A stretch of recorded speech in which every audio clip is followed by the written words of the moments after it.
If you turn off the sound, Home Alone 3 isn't a family comedy, it's a tense, home invasion thriller. And that might be the strangest thing about watching this movie today, because the first thing most of us remember about Home Alone 3 isn't the house, the traps, the spies, or even Alex Pruitt. It's the absence. Where's Kevin? Where's Macaulay Culkin? Where's that familiar face we spent 2 movies watching turn Christmas Vacation into a battlefield?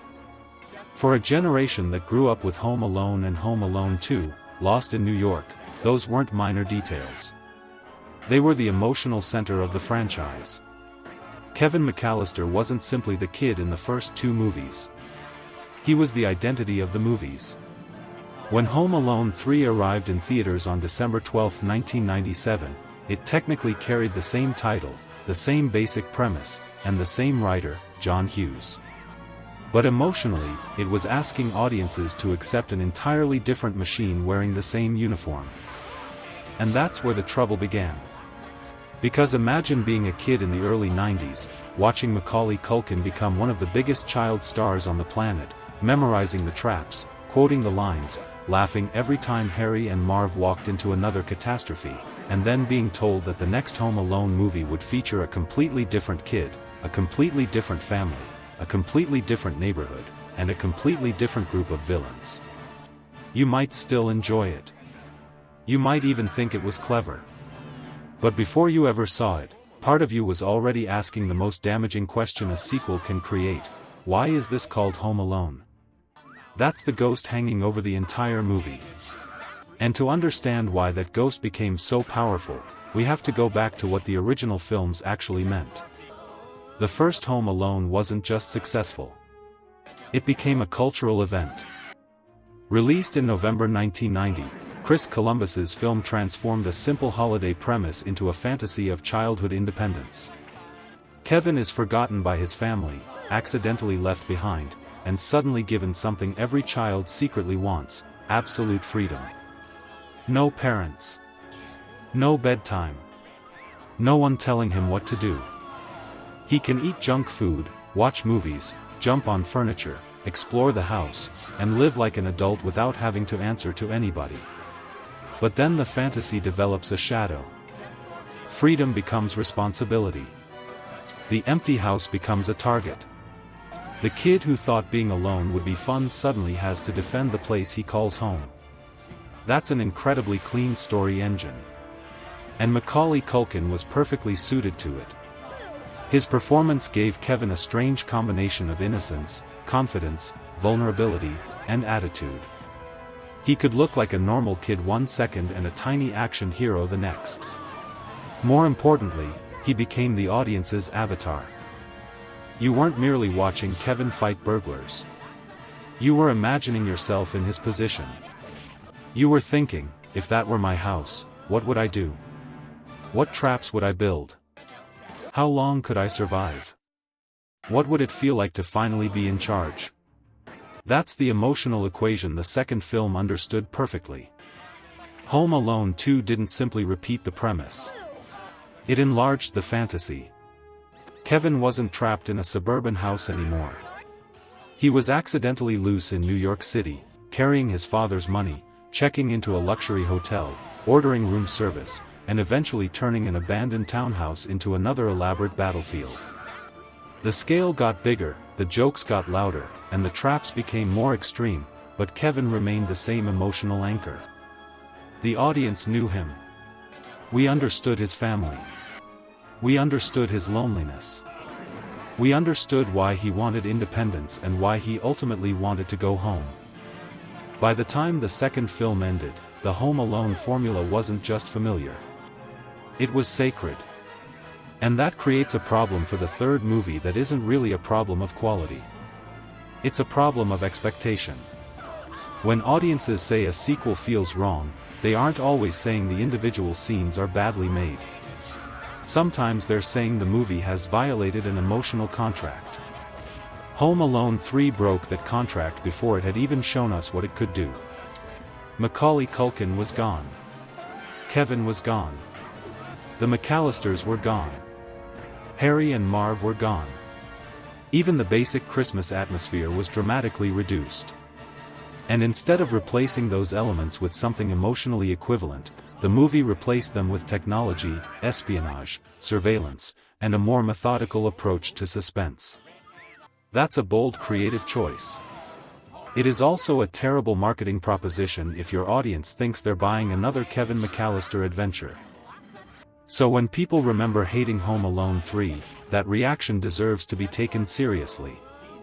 Your nostalgia makes sense. You weren't simply rejecting a different actor. You were rejecting the disappearance of a character who had become part of your childhood vocabulary. But here's where the story gets interesting. What if the biggest mistake Home Alone 3 made was not being a bad movie? What if it was being a surprisingly competent movie that happened to arrive under the wrong name? Because once you remove the expectation that Alex Pruitt is supposed to be Kevin, something strange happens. The movie starts becoming much easier to understand. And before we can judge whether that experiment worked, we have to understand the architecture of the original franchise. Because if this film feels like a stranger in our living room, it's only because the house was built for someone else entirely. Let's look at the original blueprints.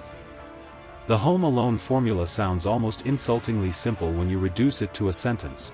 Child is left alone, criminals break in, child uses household objects to defend himself. But that description misses the engineering underneath.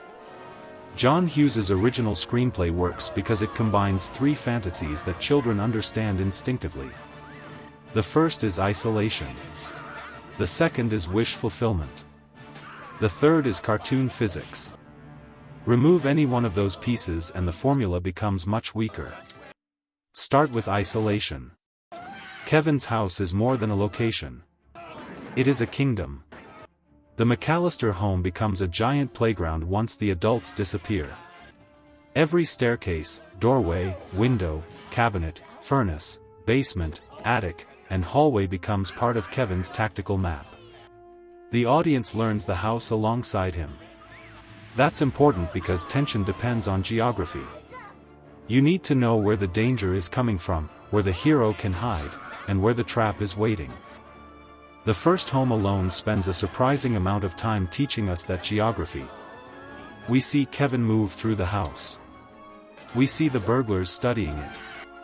We see doors, windows, staircases, and rooms repeatedly. By the time the break-in begins, the house feels like a machine whose controls we understand. That's why the traps work so well. We know the setup. We know the location. We know what Kevin has prepared. And then we wait for the criminals to activate the mechanism. This is essentially suspense storytelling disguised as slapstick. Alfred Hitchcock understood that suspense comes from giving the audience information. Home Alone uses the same basic principle, only instead of showing us a bomb underneath a table, it shows us a kid spreading micro-machines of pain throughout his house. We know the trap exists. Harry and Marv don't. That information gap creates anticipation. Then comes wish fulfillment. Kevin isn't just protecting his house. He's living out a child's fantasy of competence.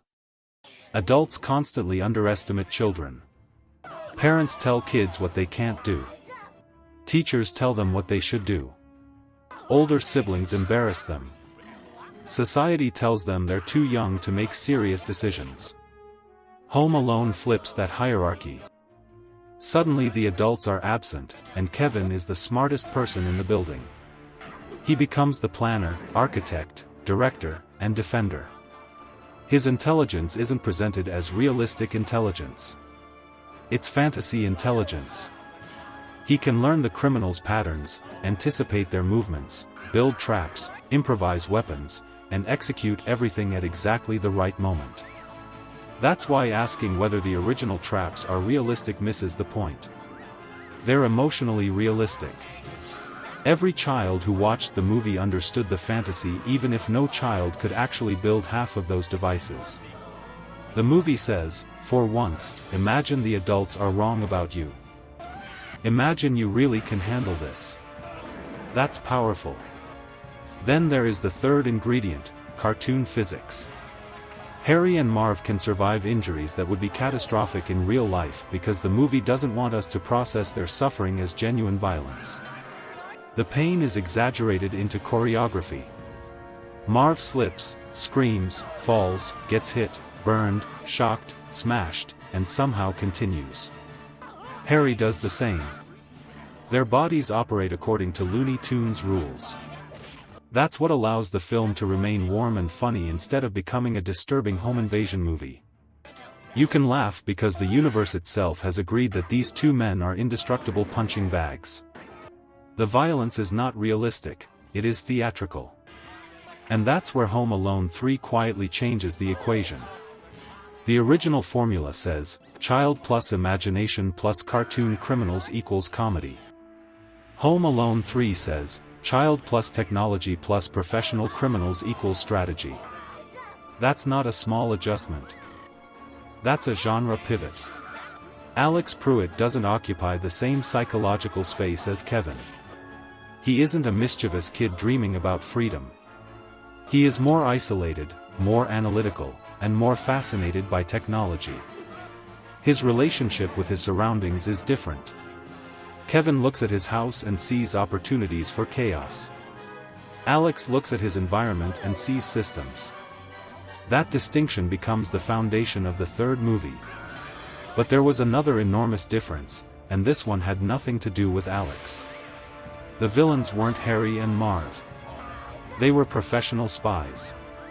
And that immediately changes the stakes. Harry and Marv are burglars. They're clumsy. They're greedy. They're predictable.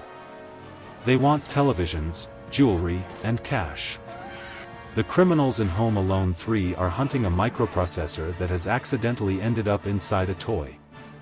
That premise pushes the movie toward an espionage thriller almost immediately.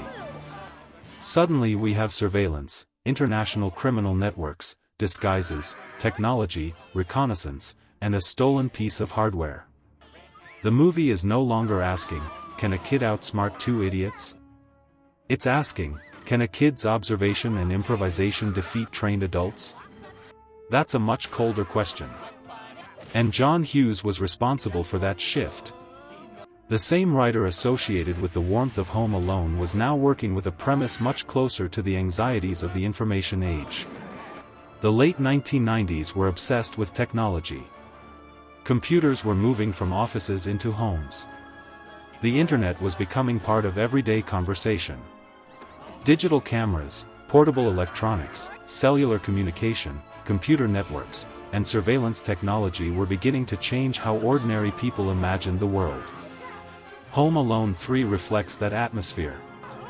The movie's central object isn't a Christmas ornament or a family heirloom. It's a piece of advanced technology. That difference tells you almost everything. The first Home Alone is a story about the physical home. The third is a story about information entering the home. And that distinction matters. The original threat comes through doors and windows. The new threat is connected to a global network of criminals. The original villain wants your possessions. The new villain wants something so small that it can be hidden inside a toy. The original child fights with household objects. The new child fights with knowledge of electronics and surveillance. That's the Cold War adjacent feeling buried inside the movie. It isn't literally a Cold War film, obviously, but it borrows the language of espionage, secret technology, covert operations, international agents, surveillance, false identities, and a target whose importance is far greater than its physical size. John Hughes wrote the first two films to capture the magic of childhood. The third attempts to capture the paranoia of the information age. That's why it feels so strange. It's not simply a sequel with a new cast. It's a sequel trying to reinterpret the franchise's central mechanism for a different cultural moment. The studio wanted a sequel, but the writer wanted a spy thriller. And in the middle of that identity crisis, we got a very different kind of hero. Alex D. Linz was only around 8 years old when he became the face of Home Alone 3, and his performance has often been judged unfairly because the audience immediately measured him against Culkin. But Alex isn't designed to be Kevin 2.0. If you watch the movie expecting another sarcastic, mischievous, charismatic troublemaker, you're going to find him strangely quiet. That's intentional. Alex is an introvert. He's curious. He's observant. He is comfortable spending time with technology. He isn't particularly interested in being the center of attention. And that changes the energy of every scene. Kevin enters a room like he owns it. Alex studies a room before deciding what to do with it. That's a subtle but important difference. Kevin's intelligence is performative. Alex's intelligence is investigative. Kevin wants to prove that he can take care of himself. Alex wants to understand what is happening. The result is a protagonist who can feel colder at first, but also more believable within the movie's techno-thriller framework. Think about the opening stages of the story. Alex notices a suspicious vehicle. He notices people behaving strangely. He sees things that other adults dismiss. He isn't handed the truth. He has to assemble it. That makes him less of a fantasy superhero and more of an accidental analyst. He is essentially a child detective operating inside a home invasion movie. And that is a surprisingly smart evolution of the concept. The problem is that audiences didn't necessarily want evolution. They wanted comfort. They wanted the McCallister house, Kevin's face, the Christmas music, the familiar villains, and the emotional rhythm they already knew. Alex gives you none of that. He gives you observation instead. And observation is less immediately lovable than chaos. Yet once you accept the difference, Alex becomes much more interesting. His greatest weapon isn't courage in the traditional action hero sense. It's attention. He notices details. He understands patterns. He experiments.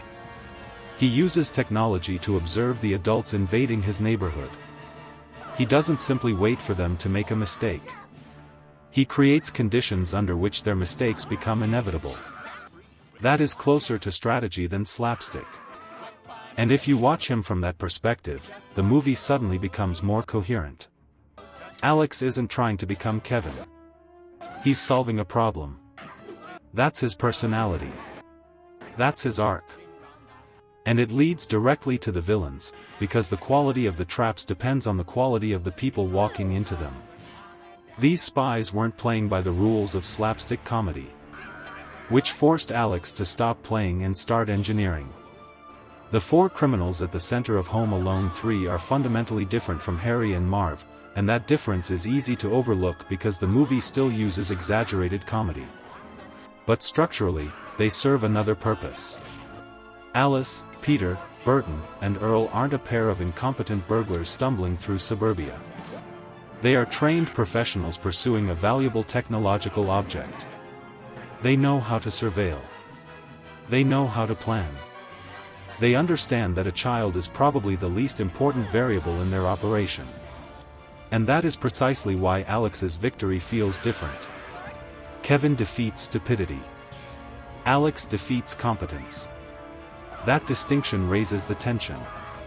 Harry and Marv are dangerous because they're persistent. These criminals are dangerous because they're capable. They don't necessarily need to understand the house as a playground. They need to locate their target and eliminate obstacles. That makes their intrusion feel more invasive. The original villains are almost cartoon characters before the traps even begin. Home Alone 3's villains are closer to thriller antagonists who have wandered into a children's comedy. The tonal mismatch can be awkward, but it also creates an unusual pressure. You know these adults are operating with real criminal intent. You know the technology they're after is valuable. You know they are willing to break into a house. And Alex is still a child. That creates a different kind of vulnerability. The first film asks whether a child can outsmart two idiots. The third asks whether a child can turn his environment into a weapon against adults who know what they're doing. That's a more complicated engineering problem. And now we reach the part of Home Alone 3 that deserves far more respect than it usually receives, the traps. The traps in the first film were about humiliation. The traps in Home Alone 3 were designed for incapacitation. That's not just a clever way to describe them. It reveals how dramatically the movie's action language has changed. Kevin's traps often feel like elaborate practical jokes. Paint cans swing into faces. Tarantulas create panic. Glue and feathers create humiliation. Ice causes characters to fall. The comedy comes from watching someone become ridiculous. Alex's traps are more mechanical. They exploit environmental hazards, household systems, automated devices, animals, electricity, temperature, momentum, and timing. They often require more preparation and more precise observation. And because the villains are more competent, Alex has to create chains of consequences rather than rely on one gag. That is why some of the third film sequences actually hold up surprisingly well when you watch them outside the shadow of the originals. The movie understands a fundamental rule of suspense: a trap is only exciting if the audience can understand the setup. You need to know what has been prepared, what the target is doing, and what will happen when those two things collide. Home Alone 3 frequently gives us exactly that structure. Alex watches. He experiments. He places something. The criminals enter. The mechanism activates. The result is often absurd, but the logic is clear. That clarity matters. It creates anticipation. You aren't simply watching random chaos. You're watching a plan unfold. In some ways, this makes the third movie's trap design more sophisticated than the first film's. That's a dangerous sentence to say around Home Alone fans, so let's be precise. More sophisticated does not mean funnier. It does not mean more iconic. It does not mean emotionally better. The original traps are better integrated into the fantasy of the movie. But technically, Home Alone 3 often thinks more carefully about how Alex manipulates space. The house becomes a controlled environment. He turns ordinary technology into surveillance equipment. He uses mechanisms that would exist in a real home. He watches his targets from a distance. He creates distractions. He separates the criminals. He uses their assumptions against them. In other words, the movie's trap sequences increasingly resemble tactical puzzles. And that makes sense because Alex himself is a puzzle-solving protagonist. The traps are extensions of his personality. Kevin's traps feel like Kevin's imagination exploding into the physical world. Alex's traps feel like Alex's analytical mind becoming physical. That's a meaningful character-to-action connection. One of the easiest mistakes in reviewing a movie like this is to compare individual jokes instead of comparing systems. If you ask, is this trap funnier than the paint cans? Probably not. If you ask, does this sequence demonstrate a coherent action philosophy for this protagonist? The answer is much more interesting. Home Alone 3's action is about control. Alex is constantly trying to regain control of an environment that adults have invaded. His bedroom, his house, his neighborhood, and eventually his entire situation become pieces on a board. That makes the movie feel closer to a miniature siege thriller. And once you see that, the exaggerated injuries become easier to interpret. The film is still a family comedy. It still needs cartoon violence. But the architecture beneath that comedy is tactical. The villains move toward a goal. Alex gathers information. The house becomes a defensive system. Every encounter changes the next encounter. That is not accidental slapstick. It's structured escalation. And here's something else worth noticing. Home Alone 3 frequently understands the importance of delay. The best traps don't happen immediately. There's a setup, an approach, a moment when the villain almost recognizes the danger, and then the payoff. That's classic suspense construction. You are given just enough information to anticipate the collision without being given the full outcome. The result is that certain sequences create tension before the joke even lands. That's a major reason the film can feel more like a thriller when you strip away the nostalgic expectations. Its mechanics are about anticipation. And anticipation is the foundation of suspense. But suspense needs another ingredient: sound. The music was the warning bell. But the true shift was happening on the screens. the very first look at a world connected by wires. Nick Glennie Smith's score is one of the easiest elements to overlook because John Williams's music from the original Home Alone films is so deeply embedded in the franchise's identity. Williams gave the first movies a grand emotional vocabulary. His themes could sound playful, magical, mischievous, lonely, sentimental, and triumphant within the same film. The score helped transform Kevin's story into a Christmas fairy tale. Home Alone 3 doesn't have that same orchestral warmth. Instead, its musical language leans into synthesizers, rhythmic pulses, electronic textures, and thriller conventions associated with the technological optimism of the 1990s. That choice matters.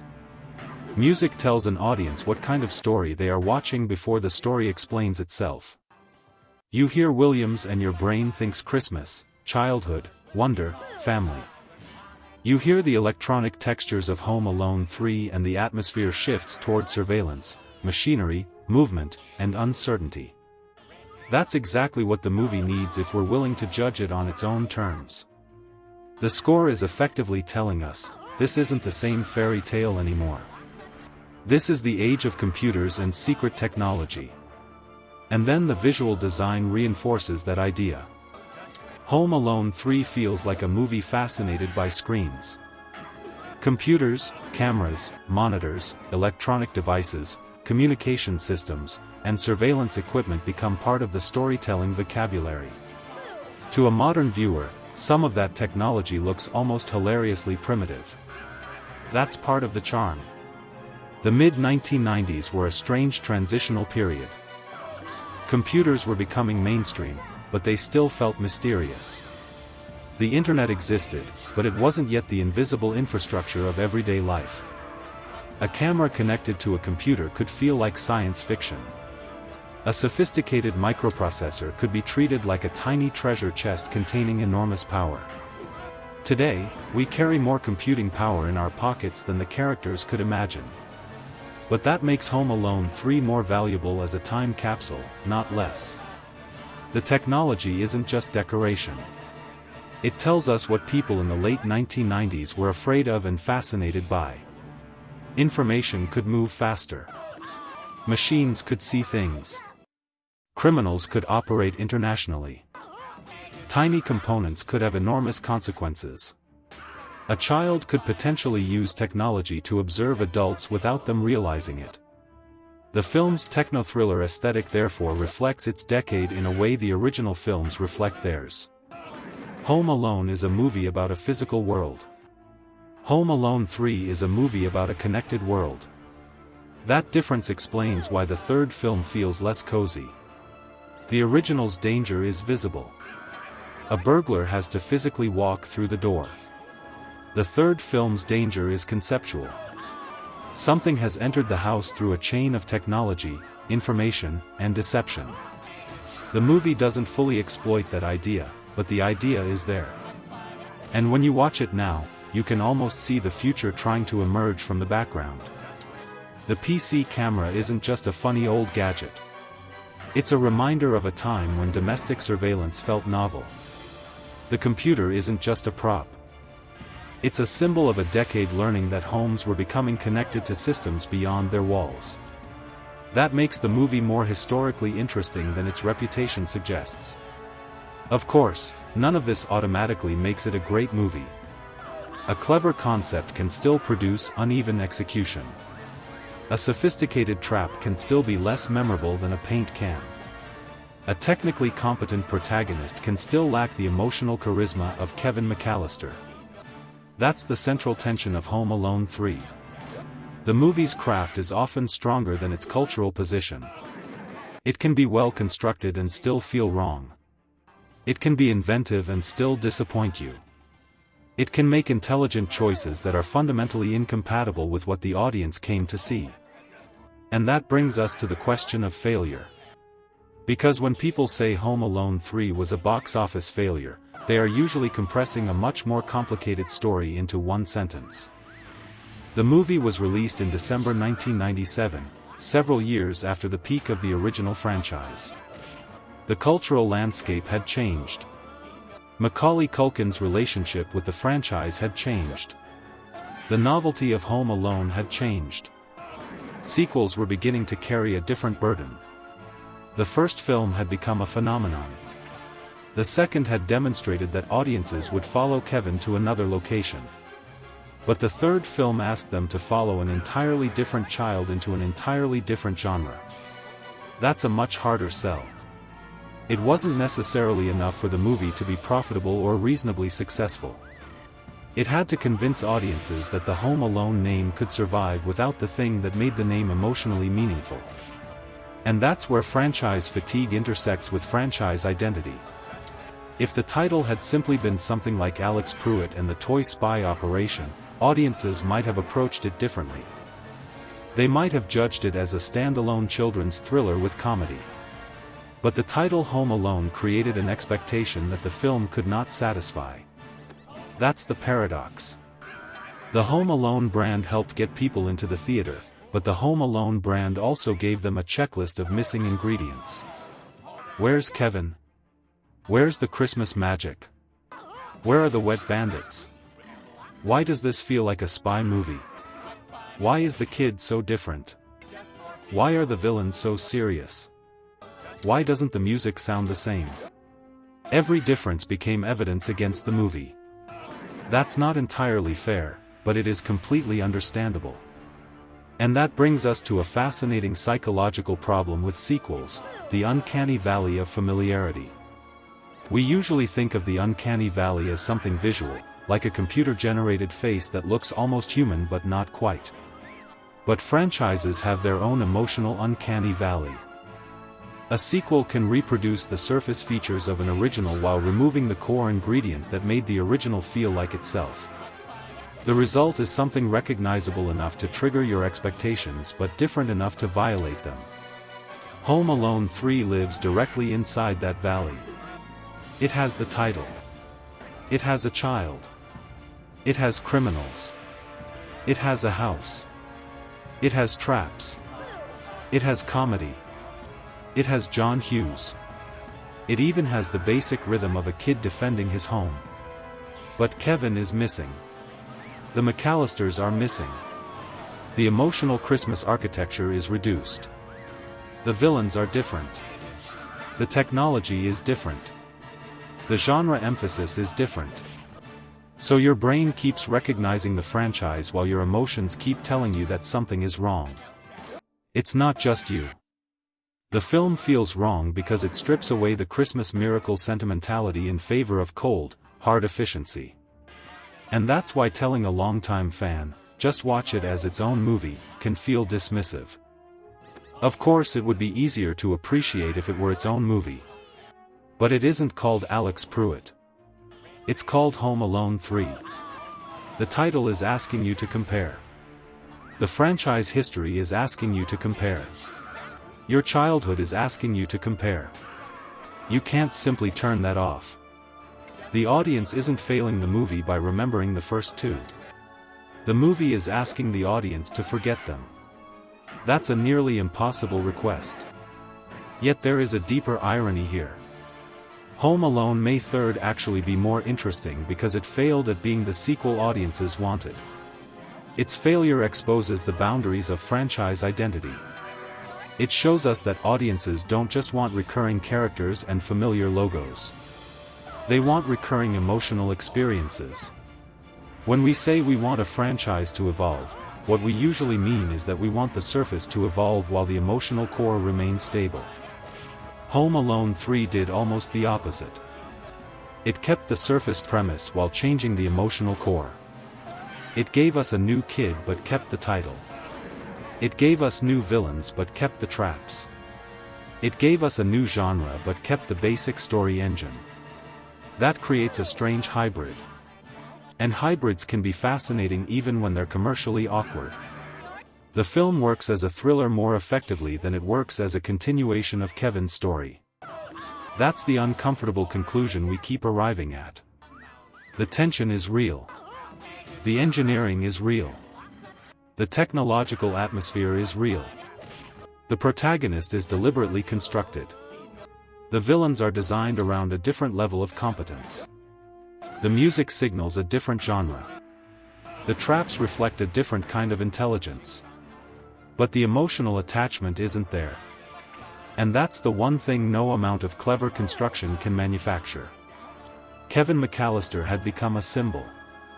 Alex Pruitt was a character. Those aren't the same thing. Kevin represented childhood freedom. Alex represents childhood observation.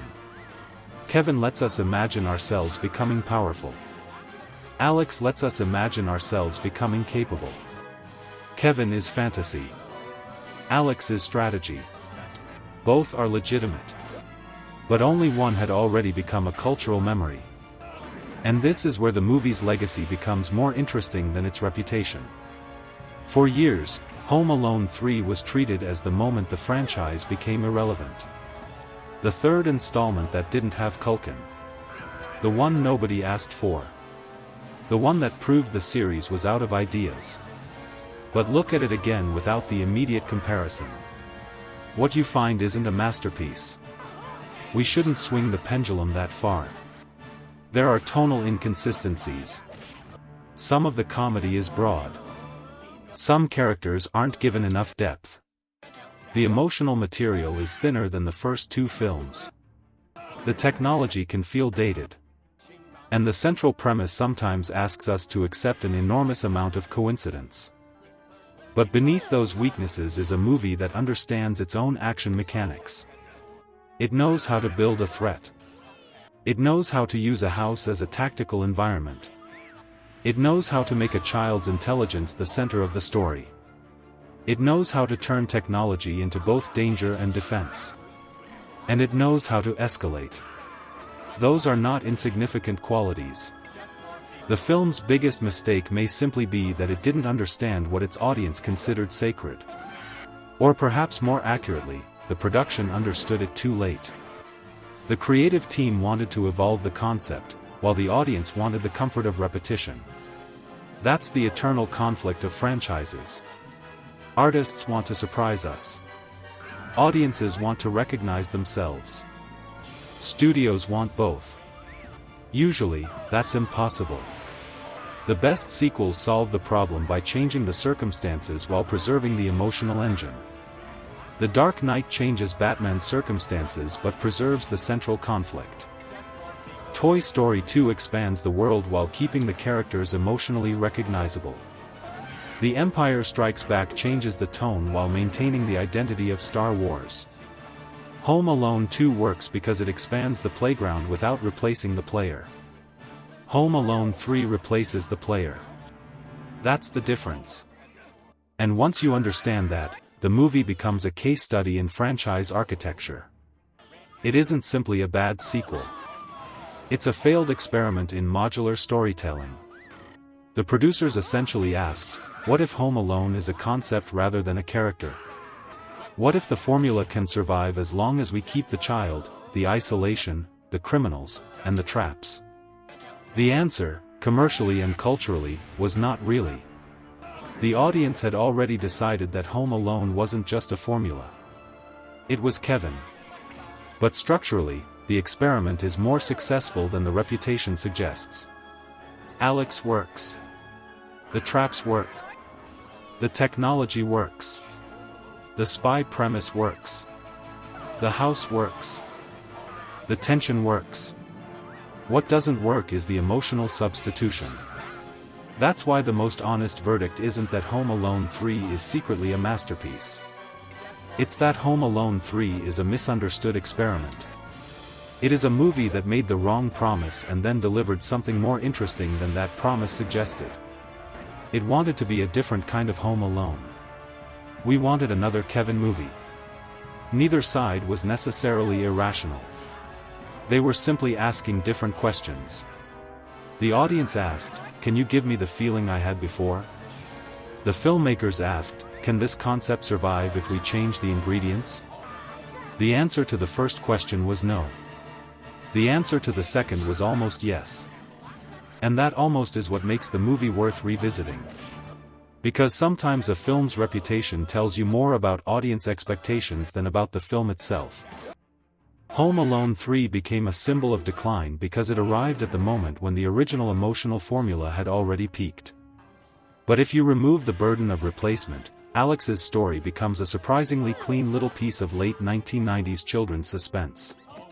It captures an era when technology was becoming mysterious and exciting, when computers were beginning to enter bedrooms, when surveillance felt like something out of a spy movie, and when a child using technology to outsmart adults felt like a glimpse into the future. That's why its datedness can actually become part of its charm. The film isn't merely old. It is specifically 1997. And that specificity gives it personality. You can see the decade in the props, the interfaces, the computers, the clothing, the architecture, the music, and the assumptions about what technology can do. The first Home Alone feels timeless because its fantasy is universal. Home Alone 3 feels historical because its fantasy is technological. That's a meaningful difference. And perhaps that's the final irony. The movie that was criticized for not preserving the past has accidentally become one of the better documents of its own era. It captures a transitional moment between the analog childhood of the original films and the connected childhood that would soon become normal. Alex isn't Kevin because childhood itself was changing. The kid with the imagination was becoming the kid with the computer. The physical world was becoming a network. The home was becoming a place where information could enter from anywhere. And the threat was no longer simply someone climbing through a window. It could be something hidden inside a machine, a signal, a network, or a tiny component that nobody noticed. That's why the movie's Cold War-adjacent quality matters. Espionage stories have always been about information: who has it, who wants it, who controls it, and who can see what others cannot. Alex's greatest advantage is information. He sees what the adults don't. He connects clues that other people ignore. He turns surveillance into defense. He takes the invisible and makes it actionable. That is a very different kind of childhood fantasy from Kevin's. Kevin says, "I can survive because I can build." Alex says, "I can survive because I can understand." And there is something surprisingly modern about that. Maybe that's why the film can feel better now than it did when we were children. As kids, we were comparing Alex to Kevin. As adults, we can compare the movies as pieces of construction. We can see the difference between emotional familiarity and mechanical design. We can appreciate why a scene works even if it doesn't give us the same feeling. We can acknowledge that the third movie lacks the warmth of the first without pretending it lacks craft. We can admit that Kevin is more charismatic without pretending Alex is poorly conceived. We can laugh at the dated technology while recognizing that it reflects a real cultural moment. And we can finally separate the question, "Do I love this?" from the question, "Is this well made?" Those questions don't always have the same answer. You can love Home Alone and still admire Home Alone 3. You can dislike Home Alone 3 and still recognize why its trap sequences work. You can miss Culkin and still admit that Alex isn't simply a failed copy. You can be disappointed by the sequel and still find something valuable in the experiment. That's the balanced view this movie deserves. It doesn't need to be rescued from criticism. It needs to be rescued from dismissal. Because dismissal ends the conversation. Analysis makes the movie interesting again. And the more closely you look, the more fascinating the contradiction becomes. Home Alone 3 is a film about a child who refuses to accept the world as adults explain it to him. That's also what the movie asks us to do as viewers. Don't accept the conventional explanation that the film is worthless because Kevin isn't there. Look again. Notice the structure. Notice the traps. Notice the sound. Notice the technology. Notice the different protagonist. Notice the competence of the villains. Notice the way the house becomes a tactical environment. Notice how much of the movie is built around information and anticipation. And then, after you've noticed all of that, you can still say, "I wish Kevin were here." That's completely fair. In fact, that's probably the most honest response. Because nostalgia isn't a critical failure. It's part of the experience. These movies arrived at a formative time for an entire generation. We don't revisit them as neutral observers. We bring our childhood with us. When we watch Home Alone, we're not only seeing Kevin. We're seeing the room where we first watched him. We're remembering the holidays, the television, the snacks, the excitement, the feeling that the world could become a playground for a few hours. Home Alone 3 cannot reproduce that memory because it didn't create it. No film could. That's why its failure was inevitable in a strange way. It was being asked to recreate an emotional event that had already happened. The third movie wasn't competing only with Home Alone 1 and Home Alone 2. It was competing with your childhood. And nobody wins that fight. Yet maybe the movie doesn't need to win.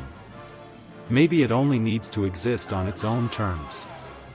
And on those terms, it becomes something surprisingly charming, a late 1990s children's techno-thriller disguised as a franchise sequel, a movie that accidentally tells us more about changing technology and changing childhood than it does about the McCallister family.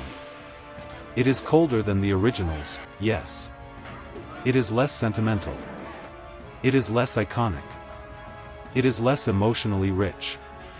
But it is also more analytical, more tactical, and in certain sequences, more tightly engineered. That combination makes it difficult to love in the same way, but easy to respect once you stop demanding that it be something else. And that is ultimately why the forgotten operation deserves another look. Not because we were wrong to miss Kevin. We weren't. Not because Home Alone 3 secretly replaces the original. It doesn't. And not because every criticism of the movie is unfair. Plenty of them aren't. We revisit it because beneath the failed franchise handoff is a genuinely interesting question: what happens when a beloved formula is separated from the character that made us love it? The answer is uncomfortable. Sometimes the formula survives. Sometimes the craftsmanship survives. Sometimes the genre even improves in unexpected ways. But the magic doesn't automatically transfer. The first two Home Alone films taught us to love a particular kind of childhood fantasy. The third film tried to turn that fantasy into a strategy game. We rejected the substitution because we weren't looking for a new game. We were looking for home. And maybe that's the most bittersweet thing about Home Alone 3. The title promised us a return to somewhere familiar, but the movie was actually asking us to move forward. We wanted a mirror of our childhood. We were handed a lens into a new decade. It's time to decide if that was a gift or a betrayal. The answer, after all these years, is probably both. Home Alone 3 fails as a continuation of Kevin McCallister's emotional story because Kevin was never just a protagonist. He was the emotional architecture of the franchise. Without him, the same walls feel different. The same traps mean something different. The same idea of a child alone in a house becomes less like a Christmas miracle and more like a tactical problem. But as a standalone experiment, the movie reveals a surprising amount of intelligence. It understands that tension comes from information. It understands that action becomes more satisfying when it reflects character. It understands that technology can reshape a genre. And it understands, perhaps accidentally, that the greatest weapon a child can possess is the ability to see what adults overlook. That is why the film deserves the strange status of a cult classic in hiding. Not a masterpiece. Not the equal of the original. Not a forgotten classic that critics simply failed to understand. Something more complicated. A flawed, fascinating experiment that was released under a title too heavy with nostalgia to let its own identity breathe. And when we finally stop asking it to be Kevin, we can see Alex. When we stop demanding Christmas magic, we can see the thriller. When we stop comparing every trap to the paint cans, we can see the engineering. When we stop asking why the movie isn't 1990 anymore, we can see 1997 staring directly back at us. And maybe that is the legacy of the solo child, not one specific kid, not one specific house, and not one specific set of traps, but the enduring fantasy that somewhere inside an ordinary child is an extraordinary ability to survive when the adults aren't there to save them. Kevin expressed that fantasy through imagination. Alex expressed it through analysis. One became an icon. The other became a forgotten experiment.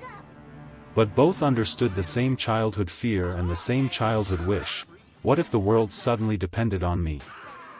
Home Alone answered that question with laughter, Christmas lights, and a boy shouting into the night. Home Alone 3 answered it with computers, surveillance, strategy, and a house turned into a machine. We may always prefer Kevin. Most of us probably should. But that doesn't mean Alex deserved to be forgotten. What if the most misunderstood movie in the Home Alone franchise is the one that tried hardest to become something different? Because if you strip away the title, the nostalgia, and the inevitable question of where Kevin McCallister is, Home Alone 3 starts to look like a surprisingly strange little experiment. It is not really another Kevin movie with a new kid. It is a late 1990s children's techno-thriller disguised as a Christmas comedy. It has surveillance, international criminals, stolen technology, computer systems, reconnaissance, improvised defenses, and a child using information as his greatest weapon. And yet, almost everything about the way we remember this movie begins with one sentence: Macaulay Culkin isn't in it. That reaction is completely understandable. In fact, it may be impossible to watch Home Alone 3 without feeling the absence of Kevin. The first two movies had become so deeply connected to Culkin's face, voice, timing, and personality that removing him wasn't like replacing an ordinary lead actor. It was like removing the emotional logo of the franchise. Kevin wasn't merely the child who happened to be left home alone. He was the reason being left alone felt magical. When the first Home Alone arrived in 1990, it didn't just give audiences a funny premise. It gave children an intoxicating fantasy. Imagine waking up and discovering that every adult has disappeared. Imagine being completely responsible for yourself. Imagine having the entire house to yourself, eating whatever you want, watching whatever you want, staying up as late as you want, and making your own rules. Then imagine discovering that your home is suddenly under attack and that you are the only person capable of defending it. That is an almost perfect childhood fantasy. Macaulay Culkin understood how to sell that fantasy because Kevin could move between vulnerability and confidence in a heartbeat. He could be scared, lonely, clever, arrogant, mischievous, and sincere without making those qualities feel contradictory. You could laugh at him and root for him at the same time. More importantly, you could imagine yourself being him. That became the emotional foundation of the franchise. Home Alone 2, Lost in New York understood that perfectly. Instead of merely repeating the suburban setup, it expanded Kevin's fantasy into an enormous urban playground. He was still alone. He was still underestimated. He was still improvising. But now the environment was bigger, the possibilities were bigger, and the danger was bigger. The movie gave audiences more of what they already loved without fundamentally changing why they loved it. Then came Home Alone 3.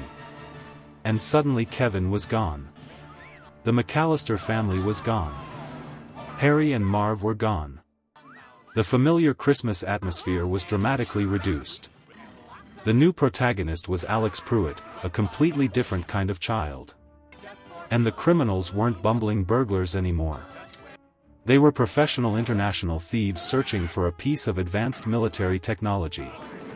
If you're a fan who watched this as a kid and thought, "What happened to Home Alone?" your nostalgia makes perfect sense. But here's the fascinating part. The movie may not have failed because it was badly constructed. It may have failed because it was constructed around the wrong audience expectation.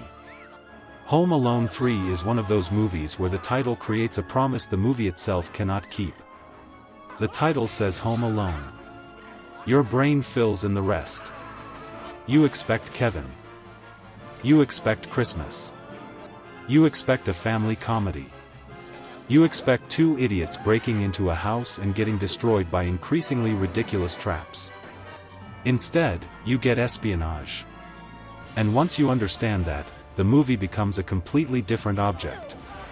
So before we dismiss it as the forgotten sequel, we need to understand what the original Home Alone formula actually was.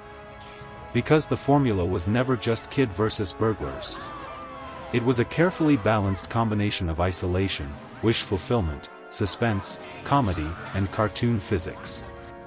The first Home Alone works because Kevin's isolation is both terrifying and liberating. At the beginning, being alone feels like the greatest thing imaginable. There are no parents. No siblings. No rules. No interruptions. The house becomes his kingdom. But then that fantasy turns against him. The empty house becomes vulnerable. The freedom becomes responsibility. And the child who wanted everyone to disappear suddenly realizes how much he needed the people he was angry with. That emotional transformation is what gives the first movie its warmth. The traps are funny, but they are not the whole story. Kevin learns that independence is exciting, but connection matters more. Home Alone 2 repeats that emotional structure on a larger scale. Kevin gets separated from his family again, but this time the city becomes his playground. The hotel becomes his temporary kingdom. New York becomes his giant backyard. He gets independence, luxury, freedom, and adventure. Then the loneliness returns. That repetition matters. Because the franchise's emotional formula was not simply child plus criminals plus traps. It was child plus independence plus loneliness plus danger plus eventual reconnection. That is why Kevin mattered so much. He was the emotional center holding the whole mechanism together. Home Alone 3 removes him and tries to rebuild the mechanism around a different child. Linz's Alex is not Kevin. And that is probably the most important thing to understand about the movie.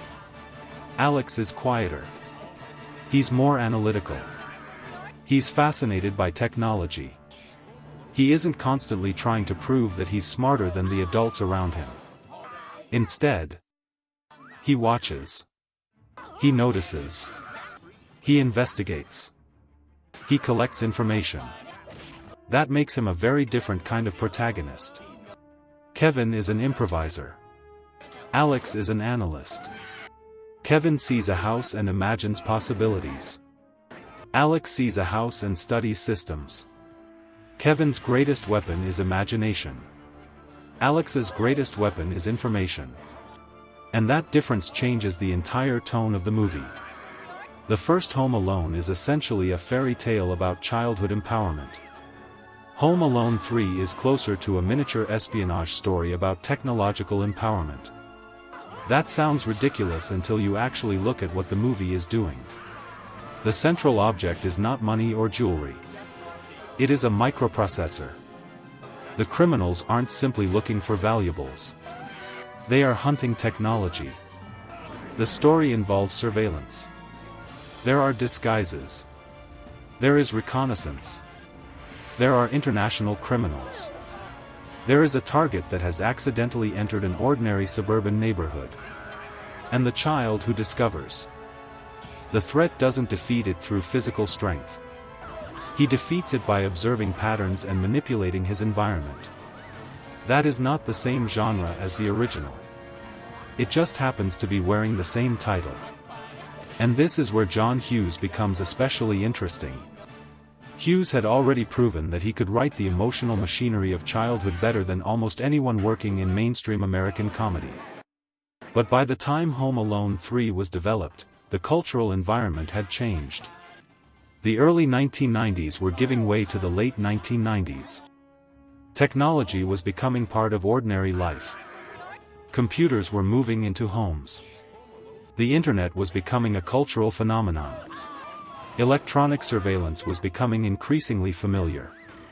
Consumers were becoming fascinated by devices that could connect, record, monitor, and communicate. The world was becoming more networked. Home Alone 3 reflects that transition. The original films are obsessed with physical space. The third movie is increasingly obsessed with information. That is a subtle but important distinction. In Home Alone, danger physically enters the house. In Home Alone 3, danger is connected to a larger world outside the house. The home is no longer isolated from global events. It becomes one point in a much larger network. That's why the movie feels colder. The original films feel like Christmas fantasies. Home Alone 3 feels like a children's version of a techno-thriller. And that tonal shift becomes even clearer when we examine the villains. Harry and Marv are not serious criminals in the conventional thriller sense. They're cartoon criminals. They're greedy. They're incompetent. They're predictable. Their entire purpose is to be outsmarted. The audience knows they are going to lose. The pleasure comes from watching how badly they lose. Home Alone 3's criminals are different. They're professionals. They have an objective. They know how to investigate. They know how to disguise themselves. They understand that the child they're dealing with is an obstacle. That changes the stakes. If Kevin is defeating idiots, the audience is laughing. If Alex is defeating professionals, the audience is waiting to see whether his plan will work. That creates a different kind of tension. And tension is exactly where Home Alone 3 is stronger than its reputation suggests. Think about what makes a trap work. It isn't simply the impact. The impact is the payoff. The real construction happens before the impact. You need to establish the environment. You need to establish the threat. You need to show the audience enough information to understand what has been prepared. Then you need to make the villain walk into the situation without realizing what is waiting for them. That's classic suspense architecture. The audience knows more than the character. That knowledge gap creates anticipation. Home Alone 3 understands this surprisingly well. Alex observes the criminals. He experiments with his surroundings. He identifies opportunities. He prepares mechanisms. Then the criminals enter the environment. The trap activates. The result is often exaggerated and ridiculous, because this is still Home Alone. But underneath the comedy is a strategic structure. Alex isn't simply waiting for the villains to trip over something. He's designing encounters. That's a major difference. Kevin's traps often feel like jokes that happen to hurt. Alex's traps feel like systems designed to stop a specific threat. And this is where the movie becomes fascinating. The traps in the first film were largely about humiliation. The traps in Home Alone 3 are more often about incapacitation. That's not necessarily better. But it is different. A paint can to the face is funny because it is instantly understandable and visually absurd. A carefully constructed mechanical sequence can be more complicated, but it may not be as emotionally memorable. The original movie understands iconic comedy. The third movie is more interested in tactical construction. And if you judge the two movies by the same standard, Home Alone 3 will always lose. But if you judge it according to what it is attempting, its craft becomes much easier to appreciate. This is the problem with franchise criticism in general. We often compare movies by asking which one gave us the most familiar pleasure. But that isn't always the same as asking which one is best constructed. You can prefer the original and still admire the sequel's engineering. You can think Kevin is a better protagonist and still understand why Alex is written differently. You can miss the Christmas warmth and still appreciate the technological atmosphere. Those aren't contradictions. They're different layers of judgment. And the more you separate those layers, the more interesting Home Alone 3 becomes. Even the music is part of the transformation. John Williams's music from the first two films became inseparable from the emotional identity of Home Alone. His score could make an ordinary suburban house feel magical. It could make Kevin's loneliness feel heartbreaking. It could turn a silly trap sequence into something enormous and triumphant. The third film's score, by Nick Glennie Smith, operates differently. Its sound is more electronic. More rhythmic. More mechanical. More aligned with the thriller side of the movie. And that is not an accident. Music is one of the fastest ways a filmmaker can tell an audience how to interpret a scene. Williams tells you that you're watching a Christmas adventure. Glennie Smith tells you that you're watching a technological operation. The score almost functions as a warning. This isn't the same Home Alone. And then the visual language reinforces the message. Screens. Computers. Cameras. Electronic equipment. Devices. Monitoring systems. Technology becomes part of the physical world. To modernize, some of this technology is almost charmingly primitive. That is actually one of the movie's strengths today. Home Alone 3 has become a time capsule. It captures the late 1990s at a moment when computers were becoming ordinary but still felt mysterious. A computer camera could feel futuristic. A sophisticated microprocessor could feel like an object from a spy movie.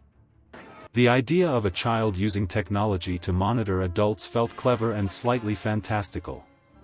Today, surveillance technology is everywhere. Cameras are in phones, doorbells, cars, stores, schools, and homes. Computing is invisible. Connectivity is assumed. But in 1997, all of this still felt like the future arriving. Home Alone 3 captures that feeling. That's why the film's dated technology can actually make it more interesting. The movie isn't pretending to represent the future anymore. It represents what people in the late 1990s thought the future might look like. And that gives it cultural value. But then we have to confront the biggest issue. Why didn't audiences embrace it? The simplest answer is Culkin. But that answer isn't complete. The real issue was emotional substitution. Audiences can accept a new protagonist when the emotional role remains recognizable. But Home Alone 3 didn't simply replace Kevin. It replaced the entire emotional vocabulary surrounding Kevin. There was no McCallister family dynamic. No recurring wet bandits. No familiar Christmas rhythm. No emotional connection established across previous films. Instead, audiences were asked to care about Alex immediately. And Alex is deliberately less flamboyant. That makes him harder to instantly love. This is important. A protagonist can be well designed and still be less charismatic than the character being replaced. That's exactly what happened here. Kevin had already become a cultural icon. Alex was just another kid. There was no way around that. Even if Alex were a fantastic character, he was entering a competition he could never realistically win. He wasn't competing against another actor. He was competing against people's memories. And memories are brutal competitors. When you were a child watching Home Alone, you weren't simply watching a movie. You were forming a relationship with it. You remembered where you were. You remembered the holidays. You remembered the music. You remembered laughing with your family. You remembered pretending you could build traps. You remembered imagining what you would do if your parents disappeared for a weekend. Home Alone became attached to experiences outside the movie itself. So when Home Alone 3 arrived, it wasn't entering a neutral marketplace. It was entering a memory. That's why the rejection was emotional before it was analytical. People didn't necessarily watch Home Alone 3 and carefully conclude that its genre architecture was flawed. They saw the title. They saw another kid. They thought, "That's not Kevin." And the emotional verdict was already forming. This is the uncanny valley of sequels. A franchise becomes familiar enough that your brain has expectations. Then a new installment reproduces the surface features while removing the emotional core. You recognize it. But you don't recognize yourself inside it. That's what makes the movie feel strange. It has the house. It has the child. It has the criminals. It has the traps. It has the basic concept. But it doesn't have the emotional ingredient your memory associates with the franchise. And that feeling is real. It's okay to still love the first two more. It's okay to think Home Alone 3 feels wrong. It's okay to miss Kevin. The point isn't to erase that reaction. The point is to understand it. Because once you understand why it feels wrong, you can finally evaluate what is actually there. And what is there is a surprisingly disciplined little thriller. The movie knows how to create a problem. It gives Alex information that the adults don't have. It gives the criminals a specific objective. It places that objective inside a suburban environment. Then it lets Alex transform that environment into a defensive system. That's a clean narrative engine. The house becomes a puzzle. Alex becomes the person solving it. The criminals become the people unknowingly entering the puzzle. And every trap is a test of whether Alex has correctly understood his environment. That is much closer to strategy than pure slapstick. The original Home Alone asks, what if a child could build anything? Home Alone 3 asks, what if a child could understand everything around him? That is a legitimate evolution. The problem is that the audience didn't necessarily want evolution. They wanted repetition with new jokes. And studios have always struggled with that tension. A franchise is valuable because people recognize it. But the very thing that makes it recognizable can become a cage. If you change too much, audiences complain that it doesn't feel like the original. If you change too little, audiences complain that it's repetitive. The best sequels walk a narrow line. Home Alone 3 stepped over that line. It changed the emotional engine while preserving the branding. That's why it feels like a contradiction. The title says sequel. The story says reboot. The genre says thriller. The marketing says family comedy. The audience says Christmas. The movie says technology. Everyone is speaking a slightly different language. And that identity crisis is fascinating. Because the movie itself isn't completely confused. It actually knows what it wants to be. Alex is a different protagonist. The villains are different. The technology is different. The score is different. The traps are different. The tone is different. The only thing that hasn't changed is the name. That might be the biggest mistake. Imagine this movie had arrived under a new title. Imagine it had been marketed as a family spy thriller about a technologically gifted child who discovers an international criminal operation. Would audiences have been more forgiving? Maybe. They might have evaluated Alex on his own terms. They might have appreciated the traps without comparing them to Kevin's.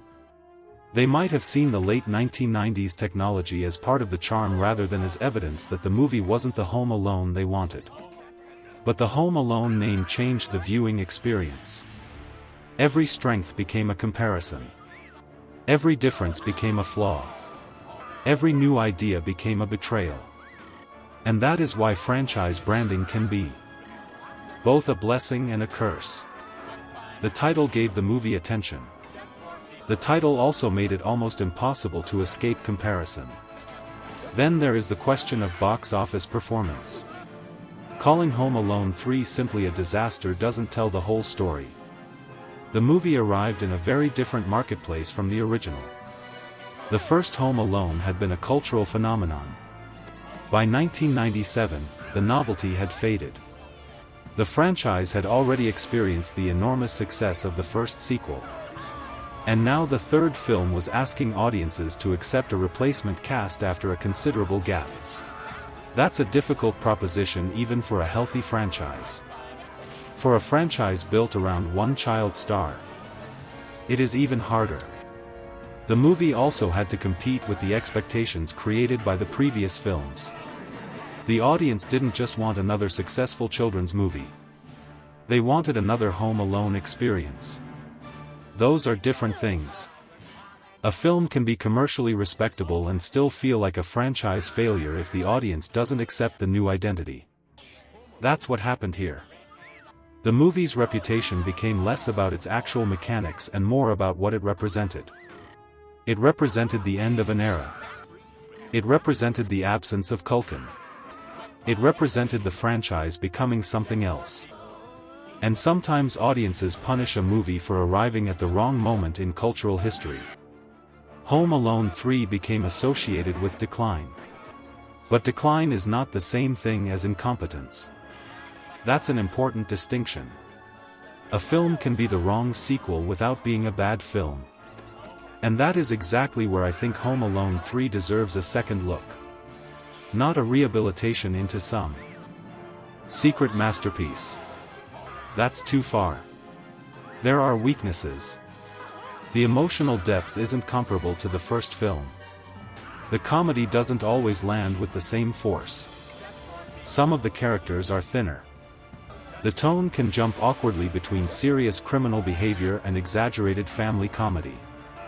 And because the villains are more professional, some of the cartoon violence creates an even stranger contrast. But those flaws don't erase the construction underneath. If anything, they make the movie more interesting. Because you're watching a film trying to reconcile two incompatible identities. A spy thriller wants danger to matter. A Home Alone comedy wants danger to become ridiculous. The movie constantly moves between those poles. Sometimes it works. Sometimes it doesn't. But the attempt itself is fascinating. That's what makes the traps particularly important. They are the place where the two genres meet. The spy thriller provides the threat. The Home Alone formula provides the response.